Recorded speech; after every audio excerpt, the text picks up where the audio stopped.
Hello everyone. पहले video में हमने लिविंग वर्ल्ड चैप्टर का इंट्रोडक्शन देखा था। तो ये वीडियो में हम उसका नेक्स्ट पॉइंट देखेंगे, दैट इज़ ग्रोथ। तो what is mean by growth? आप ग्रोथ के बारे में क्या जानते हैं? तो मैं ये कहूँगा कि आप ग्रोथ मतलब ये जानते हो कि इंक्रीज इन बॉडी मास और इंक्रीज इन नंबर, इसको ग्रोथ कहेंगे। तो एग्जाम्पल इसका ये हो सकता है कि आप कोई प्लांट देखते हो तो उसका हाइट होगा समझो 5 फीट, लेकिन कुछ दिनों बाद या कुछ महीनों बाद आप देखोगे तो उसका हाइट 5 से 7 हुआ या फिर 8 फीट हुआ। तो आप इनडायरेक्टली ये कह सकते हो कि वो प्लांट का ग्रोथ हुआ। तो यही है लिविंग का एक first criteria, that is growth. तो वही हम अभी डिस्कस करेंगे। तो in multi cellular organism, first ये कहा क्या दिया गया है, multi cellular organism. So growth is seen by cell division और ग्रोथ बाय सेल डिवीजन। देखो गाइस, पहले वीडियो में मैंने जो पेज रखा था उस पर जो नोट्स लिखे थे एनसीईआरटी से, वो मैंने पेन से लिखे थे। ये देखो, मतलब ये भी अच्छा है, लेकिन थोड़ा दिखने में मुझे ऐसा लगा कि उतना इफेक्टिव, उतना क्लियरली नहीं दिख रहा है। सो मैंने ये इस बार ये स्केच पेन या फिर कलर पेन ट्राई की है, तो अच्छा है, मतलब अच्छा दिख रहा है।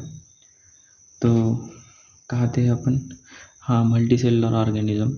सो आप जानते हैं मल्टी सेलुलर ऑर्गेनिज्म कौन कौन से? That is animals, wild animal, domestic animal, plants, ये सब हम कह सकते हैं कि मल्टी सेलुलर ऑर्गेनिज्म है। तो समझ में आ रहा है ना? ग्रोथ इज सीन, इसमें ये कहा गया है कि growth is seen by cell division और growth by cell division, and this occur continuously throughout the life. तो मल्टी सेलुलर ऑर्गेनिज्म जो होते हैं उनका ग्रोथ जो होता है वो continuously throughout the life होता है, and this occur continuously throughout the life. Now animal and plant, हम ग्रोथ एनिमल में और प्लांट में कैसी होती है ये देखेंगे। तो in animal growth is seen up to certain age, but not in plants. Plant growth is continuous. Animal में ये क्यों कहा गया है कि growth is seen up to certain age? क्योंकि अगर हम ह्यूमंस में देखेंगे तो मैक्सिमम ग्रोथ जो होती है पर्टिकुलर एक ह्यूमन बीइंग की, वो प्यूबर्टी एज में होती है। सो मतलब वो एक ग्रोथ का एज है जिसमें मैक्सिमम ग्रोथ एक पर्सन की होती है। सो सेम वो अप्लाई किया जाता है कि अनदर एनिमल्स, जैसे कि वाइल्ड एनिमल या फिर डोमेस्टिक एनिमल फिर या एनी अदर एनिमल, उनमें ग्रोथ जो होता है एक पर्टिकुलर एज तक ही होता है। लेकिन प्लांट में ऐसा नहीं है। प्लांट मतलब प्लांट को अलग क्यों कहा गया है कि देखो, अगर एक प्लांट है उसको अगर हम प्रॉपर सॉइल देंगे, मतलब प्रॉपर सॉइल में वो ग्रो हो रहा है और उसको प्रॉपर वाटर सप्लाई भी है, उसको प्रॉपर फूड भी मिल रहा है, उसको कोई हार्मफुल इफेक्ट नहीं है, उसको कोई डिसीज कंडीशन नहीं है, तो फिर हम ऐसा कह सकते हैं कि वो प्लांट कंटिन्यूसली ग्रो करेगा। सो ये प्लांट का एक प्रॉपर्टी है।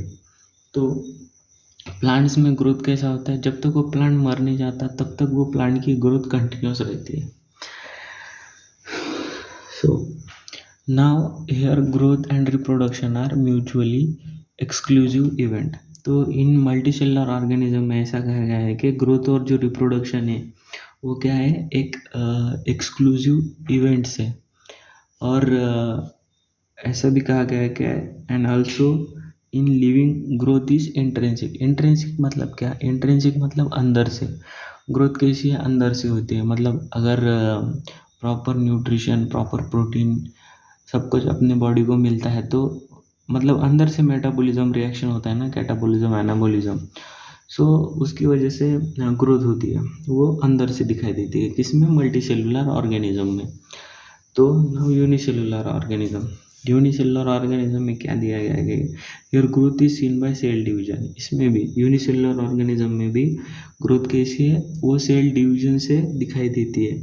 One can easily observe in vitro culture by simply counting the number of cell under the microscope. तो जो यूनिसेलुलर ऑर्गेनिज्म में है उसमें अगर हमें ग्रोथ देखनी है तो हम कैसे देखेंगे, by one can easily observe this in vitro culture by simply counting the number of cell under the microscope। समझ में आ रहा है?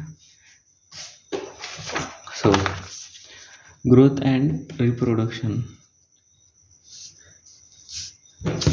ये मैं पेज थोड़ा साइड में कर देता हूँ, ये दिखाई दे रहा है आपको? हाँ।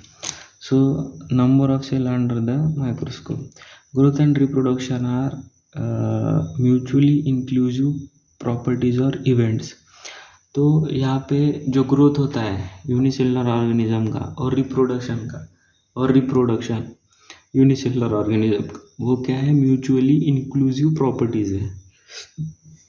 और यहाँ पे growth is synonymous with the reproduction. मतलब जैसे कि अमीबा में रिप्रोडक्शन कैसे होता है, वन सेल से, एक सेल से दूसरा सेल फॉर्म होता है और उसी को उसका ग्रोथ कहा गया है। इसलिए वो कहा गया है कि growth and reproduction are mutually inclusive property.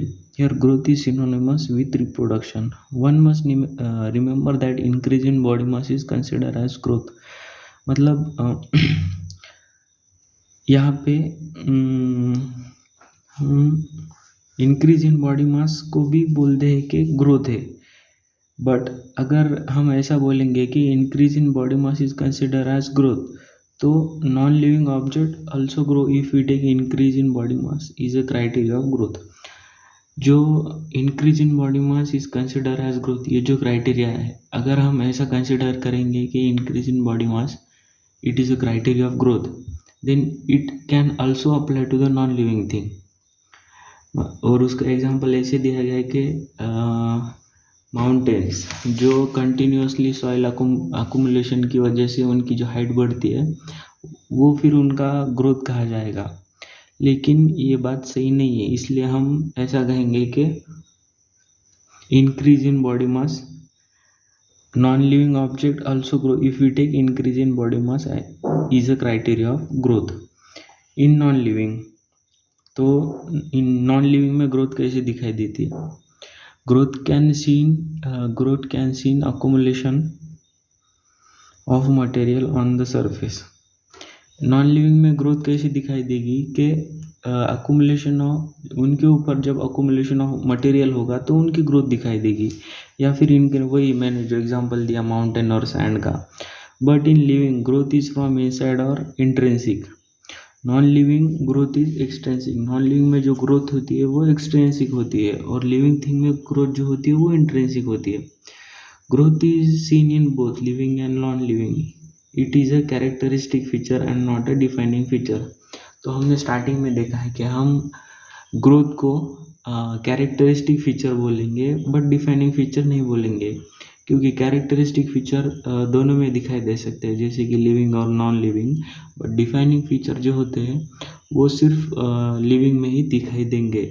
सो ये होल कंसेप्ट का एक ही समरी है कि हमने ऐसा देखा कि ग्रोथ मतलब क्या? ग्रोथ मतलब इंक्रीज इन बॉडी मास और इंक्रीज इन नंबर, और वेरियस क्राइटेरिया ऑफ ग्रोथ देखे हमने लिविंग, मल्टीसेलुलर ऑर्गेनिज्म में, यूनिसेलुलर ऑर्गेनिज्म में। और ये सब देख के हमें एक ही कंक्लूजन निकलता है कि अगर लिविंग थिंग को हम डिफाइन करते हैं ग्रोथ की ऊपर से, तो ये वो क्राइटेरिया नहीं है। So it is a characteristic feature and not a defining feature. So living being को डिफाइन करने के लिए हम ग्रोथ या फैक्टर का यूज नहीं कर सकते। Thank you.